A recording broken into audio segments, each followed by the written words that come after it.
ಧರ್ಮಸ್ಥಳದಲ್ಲಿ 13ನೇ ಪಾಯಿಂಟ್ ಖಾಲಿ 18 ಅಡಿ ತೋಡಿದ್ರೂ ಸಿಗದ ಅಸ್ಥಿಪಂಜರ. ದೂರುದಾರ ಹೇಳಿದ್ದಲ್ಲಿ ಇಂದು ಶೋಧ ಕಾರ್ಯ.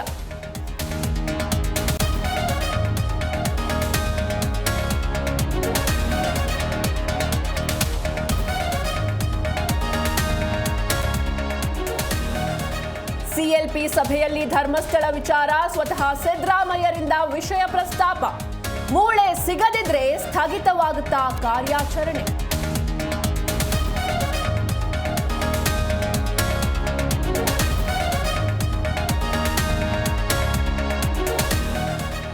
ರಾಜಕೀಯ ಬದಲಾವಣೆಗೂ ಧೃತಿಗೆಟ್ಟವನಲ್ಲ, ಅತಿರೇಕದಲ್ಲಿ ತಪ್ಪು ನಿರ್ಧಾರ ತೆಗೆದುಕೊಳ್ಬೇಡಿ.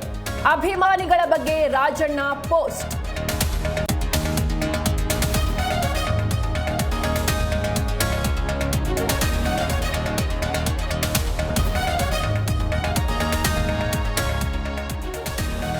ಕರುನಾಡಿನಲ್ಲಿ ಬೀದಿ ನಾಯಿಗಳ ಹಾವಳಿ. 7 ತಿಂಗಳಲ್ಲಿ 2.81 ಲಕ್ಷ ಮಂದಿ ಮೇಲೆ ಶ್ವಾನ ದಾಳಿ.